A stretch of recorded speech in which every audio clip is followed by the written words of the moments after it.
내가 아는 한 시인 한 사람은 말 첫머리에 감탄사를 붙이는 버릇을 가지고 있다. 그 시인을 처음 만나는 사람은 감탄의 횟수가 너무나 잦은 그이의 말버릇 때문에 고개를 갸웃거릴 정도다. 남들이 그저 덤덤하게 여기는 일조차도 그이는 매우 감동스러워하는 경우가 많다. 그이를 보면 이 세상에서 시인이란 감동을 제일 먼저 발견하는 사람이 아닐까 하고 생각하게 된다. 아, 참 맛있구나. 늘 밥상에 오르는 김치 한 조각, 콩나물국 한 숟갈을 먹더라도 그이는 감탄하는 말을 빠뜨리지 않는다. 그이의 입맛에 맞지 않는 음식은 이 세상에 하나도 없어 보인다. 그이의 사소한 말 한마디 때문에 별로 차린 게 없는 밥상이라 할지라도 마음이 은근히 풍성해지고 입맛이 도는 것이다. 날마다 시간에 쫓겨 바쁘게 살아가는 사람들은 감탄할 줄을 모른다. 자기 입속을 챙기는 데 급급하다 보니 나 아닌 다른 것들을 유심히 들여다볼 여유도 잃어버렸다. 내가 아는 그 시인은 이따금 들길을 같이 걸을 때에도 소년처럼 즐거워한다. 들판에도 그이가 감탄할 대상은 얼마든지 있다는 듯이 한적한 들길을 저만치 앞서가다가 그이는 무슨 굉장한 발견이라도 한 듯이 소리를 친다. 여기 좀 빨리 와보라고. 무슨 일인데 그러세요? 그이가 손짓하는 곳으로 달려가 보면 풀숲에 그저 작디 작은 들꽃 한 송이가 오롯이 피어있을 뿐이다. 참 이쁘다. 아, 이뻐. 흔하디 흔한 남들이 잘 거들떠 보지도 않는 하찮은 들꽃을 들여다보면서 그이는 예쁘다는 말을 연발하고 있는 것이다. 어느 해 겨울에 나는 그 시인과 함께 여행을 하게 되었다. 버스 출발 시간에 맞춰 가까스로 정류장에 당도한 우리가 마지막으로 오르자마자 버스는 문을 닫고 움직이기 시작했다. 그러나 난방이 체안된 버스 안은 찬바람이 쌩쌩 부는 영하의 바깥 날씨와 다름없을 정도로 추웠고 유리창에는 성에가 하얗게 끼어 있었다. 승객들은 하나같이 주머니 속에다 두 손을 찔러 넣고 마치 고슴도치처럼 어깨를 움츠린 채 말없이 앉아 있었다. 나는 우리가 앉을 좌석을 찾아 두리번거리고 있었는데 그이가 갑자기 큰 소리로 말했다. 아이고, 버스 안이 참 따뜻하네. 남들에게 민망할 정도로 소리가 커도 너무 크다 싶었다. 나는 승객들의 눈치를 살폈다. 아닌 게 아니라 차 안에서 어깨를 움츠리고 있던 승객들이 일제히 한박 웃음을 터뜨리는 것이었다. 그리고 이구동성으로 한마디씩 말을 보탰다. 버스가 정말 따뜻하네요. 나도 따뜻해요. 그날 유리창에 낀 성에가 다 녹을 때까지 버스 안이 춥다고 운전기사에게 불평하는 사람은 아무도 없었다.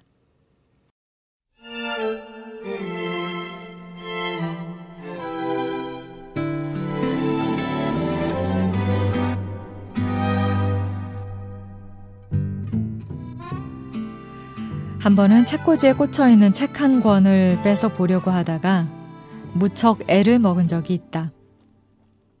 책을 정리할 때 어찌나 빼곡하게, 어찌나 빡빡하게 책을 꽂아 두었던지 영 빠지지를 않는 것이었다. 나중에는 손가락 끝이 벌겋게 부풀어 오를 정도로 손이 아팠지만 책은 좀처럼 빠져나오지 않았다. 그것은 좁은 방, 좁은 책꽂이에 한 권이라도 더 많이 책을 꽂아보려는 내 과한 욕심 탓이었다. 그때 문득 나도 빡빡한 책꽂이에서 빠지지 않는 한 권의 책처럼 살아가고 있는 게 아닌가 하는 생각이 이마를 치고 갔다. 그래, 나도 사람과 사람 사이에 오도 가도 못한 채 지금 그렇게 끼어 있는 것이었다. 아니면 약간의 여유조차 가지지 못하고 헐거운 틈 하나 마련하지 못하고 아등바등 만원 버스 손잡이에 매달려 여기까지 달려온 아직도 철들지 못한 까까머리 통학생이거나 그래서 나는 좀 천천히 살아보자는 요량으로 10여 년 동안 정부치고 다니던 학교를 그만두었다.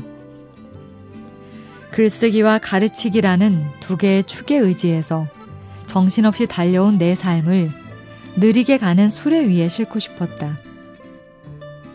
나는 정말 온몸으로 글을 쓰고 온몸으로 아이들을 가르쳤는가? 라는 질문 앞에서 자신 있게 대답을 할 수 없었다. 좀 더 열심히 글을 써보겠다고 마음을 먹으면 가르치는 일이 소홀해지고 좀 더 좋은 선생이 되어야겠다고 작정을 하면 알게 모르게 글 쓰는 일에 게으름을 피우는 자신을 발견하고 나는 마음을 고쳐먹은 것이다.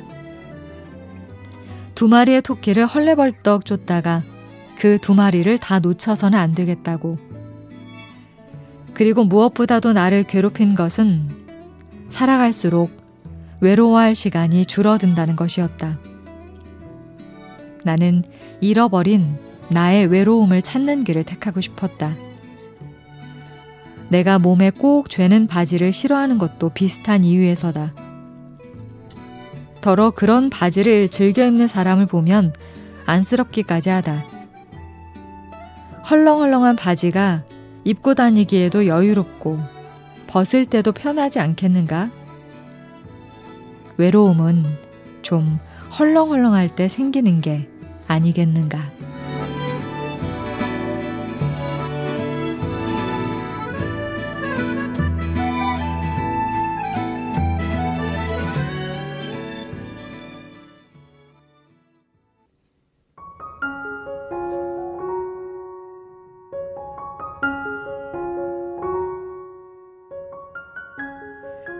사람들은 절망과 맞닥뜨리면 누구나 길이 없다고 말한다. 정말 길이 없을까? 아니다. 길이 없다고 생각하는 사람 앞에 길은 절대로 나타나지 않는다.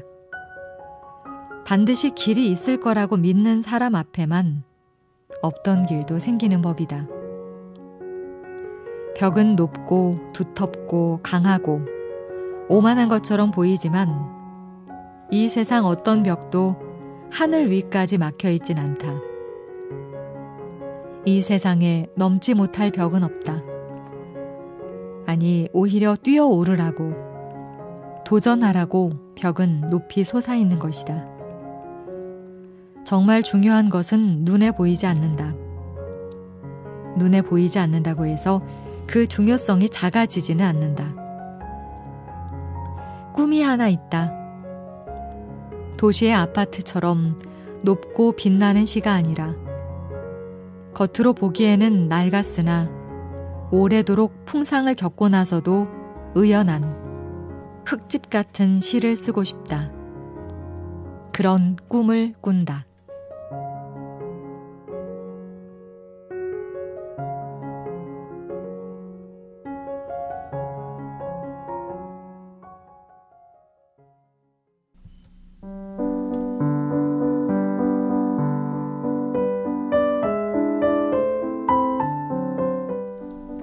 우리는 그동안 망원경만 들고 우두커니 서서 세상을 바라보려고 했다. 먼 산과 먼 들판을 자기 앞으로 당겨보려고 했다.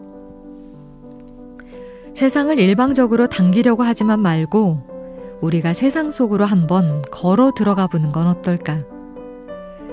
그러자면 망원경 대신에 마음의 현미경이라도 하나 장만할 일이다.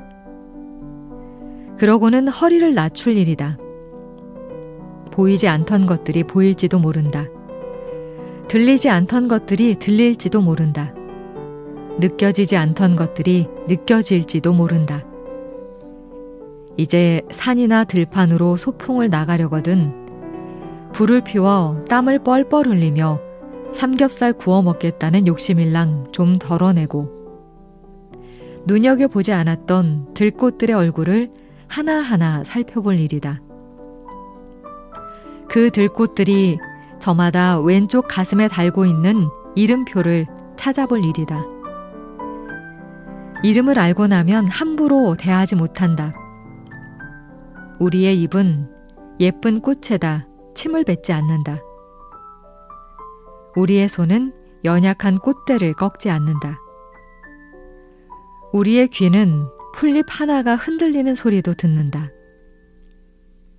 애기 똥풀도 며느리 밥 풀꽃도 모두 사람처럼 여겨져 마침내 한 식구가 된다.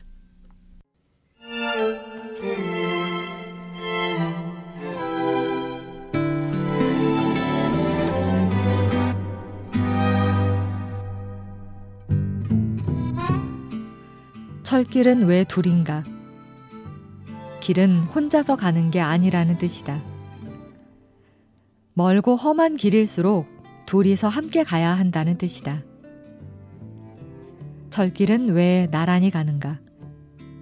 함께 길을 가게 될 때에는 대등하고 평등한 관계를 늘 유지해야 한다는 뜻이다.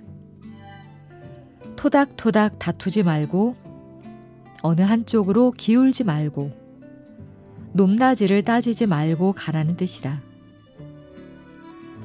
철길은 왜 서로 닿지 못하는 거리를 두면서 가는가? 사랑한다는 것은 둘이 만나 하나가 되는 것이지만 하나가 되기 위해서는 둘 사이에 알맞은 거리가 필요하다는 뜻이다. 서로 등을 돌린 뒤에 생긴 모난 거리가 아니라 서로 그리워하는 둥근 거리 말이다. 철길을 따라가 보라. 철길은 절대로 90도 각도로 방향을 꺾지 않는다.